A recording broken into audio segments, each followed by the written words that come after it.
حضرت موسیٰ علیہ السلام کا دور تھا.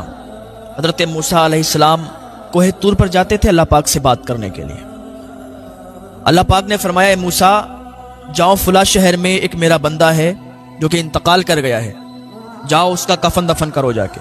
اور جو انتقال کر گیا تھا وہ ایسا انسان تھا کہ اسے بستی والوں نے دور بھگا دیا تھا، نکال دیا تھا، اس لیے کہ وہ گناہ بہت زیادہ کرتا تھا، عیاشی بہت کرتا تھا. تو لوگوں نے اسے اپنے محلے سے دور کر دیا تھا کہ یہ اللہ تعالیٰ کا نافرمان بندہ ہے، اگر اس بستی میں رہے گا تو اس بستی میں نحوست چھا جائے گی. اتنا گناہ کرتا تھا، وہ اتنی عیاشی کرتا تھا کہ اسے لوگوں نے دور بھگا دیا تھا، اسے دھتکار کر بھگا دیا تھا. اور لوگوں نے یہ عہد کر لیا تھا کہ جب یہ مرے گا تو اس کا کوئی بھی غسل نہیں کرے گا اور کوئی بھی اسے دفن کفن نہیں کرے گا. لیکن اللہ پاک کیا فرماتا ہے موسیٰ سے، موسیٰ جاؤ میرا ایک بندہ ہے، اس کا غسل کرواؤ، اسے کفن دفن کرو، وہ میرا بہت ہی نیک اور میرا بہت ہی عزیز بندہ ہے. حضرت موسیٰ علیہ السلام آئے، لوگوں کو بشارت دی کہ اے لوگوں سنو، اللہ نے حکم دیا ہے کہ ایک اس کا بندہ ہے جو بہت نیک ہے اور اللہ تعالیٰ کا بہت مقرب ہے، آؤ سب لوگ اس کی نماز جنازہ میں شامل ہو جاؤ. اور اللہ تعالیٰ کا یہ حکم ہے کہ جو بھی اس کی نماز جنازہ میں شامل ہوگا اور وہ گناہگار ہوگا تو اللہ اس کے صدقے سے اس کے گناہوں کو معاف فرما دے گا. تو لوگوں نے جب یہ سنا کہ وہ ایسا بندہ ہے کہ گناہگار بندہ اس کی نماز جنازہ میں شامل ہوگا تو اللہ اس کے بھی گناہ معاف فرما دے گا، تو سارے لوگ محلے کے بستی کے سارے لوگ دوڑ دوڑ کے آنے لگے اس کی نماز جنازہ پڑھنے کے لیے. لیکن جب اس کو دیکھا تو سارے لوگ حیرت زدہ ہو گئے کہ اے موسیٰ یہ تو وہ شخص ہے کہ ہم لوگوں نے بستی سے اسے نکال دیا تھا، اسے دھتکار کر نکال دیا تھا، اس کو ذلیل کر کے نکال دیا تھا. یہ اللہ کا سب سے بڑا نافرمان بندہ ہے، اس نے بہت عیاشیاں کی ہیں، یہ بہت گناہگار بندہ ہے کہ ہم لوگوں کے سامنے گناہ کیا کرتا تھا، اس کو ہم لوگوں نے دور بھگا دیا تھا. تو حضرت موسیٰ علیہ السلام نے اس کی نماز جنازہ پڑھائی، اس کو غسل دیا، نماز جنازہ پڑھائی، کفن دفن کیا اور پھر کوہ طور پر چلے گئے. اللہ کی بارگاہ میں حاضری دی، اللہ سے عرض کرنے لگے یا اللہ تو نے کہا کہ وہ تیرا سب سے زیادہ عزیز بندہ ہے، تو نے کہا وہ سب سے زیادہ تیرا قریبی بندہ ہے، جو اس کی نماز جنازہ پڑھ لے گا اگر گناہگار ہوگا تو گناہ اس کے بخش دیے جائیں گے اس کے صدقے میں.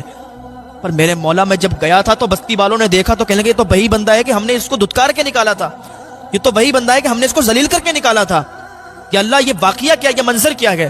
اللہ فرماتا ہے واقعی وہ بندہ بہت گناہگار تھا، واقعی اس نے بہت زیادہ گناہ کیے تھے، عیاشیاں کی تھی. لیکن ایک دن وہ آیا تھا میری بارگاہ میں، آ کے گڑ گڑانے لگا تھا کہ اے اللہ میرا کوئی نہیں ہے، میرے آگے پیچھے کوئی نہیں ہے جو مجھے کچھ سمجھائے کچھ بتائے، کہ اللہ میری مدد کرنے والا بھی کوئی نہیں ہے. اے پاک پروردگار تو رحیم ہے، تو غفور ہے، تو بخشنے والا ہے، تو رحم فرمانے والا ہے، میرے حال پر رحم فرما دے، میرے آگے پیچھے کوئی نہیں ہے، جو کچھ ہے بس تو ہی تو ہے. میں اپنے سارے گناہوں سے توبہ کرتا ہوں، میں اپنے سارے گناہوں سے معافی تیری بارگاہ میں مانگتا ہوں، یا اللہ تو مجھے معاف فرما دے. تیرا تو فرمان ہے، تیرا جو بھی گناہگار بندہ تیری بارگاہ میں آتا ہے تو اسے ایسے ہی معاف فرما دیتا ہے جیسے اس نے کوئی گناہ ہی نہیں کیے ہیں. مولا آج یہ تیرا گناہگار بندہ تیری بارگاہ میں آیا ہے، آج اسے معافی دے دے، آج اسے معاف کر دے.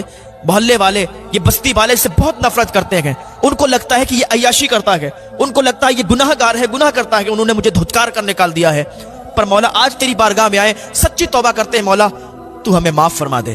اللہ فرماتا ہے حضرت موسیٰ سے کہ موسیٰ اس بندے نے گڑ گڑا کر دعا مانگی تھی، اور جب اس نے مجھ سے دعا مانگی تو میں تو غفور الرحیم ہوں، میں تو بخشنے والا ہوں، رحم فرمانے والا ہوں. جب اس نے مجھ سے دعا کی اور اس نے توبہ کی تو میں نے اس کو ایسے ہی معاف فرما دیا جیسے اس کے کوئی گناہ ہی نہیں ہے. میں نے اس کو معاف فرما دیا تھا. اب وہ گناہگار نہیں بلکہ وہ جنتی ہو گیا ہے، اب وہ جہنمی نہیں بلکہ جنتی ہو گیا ہے.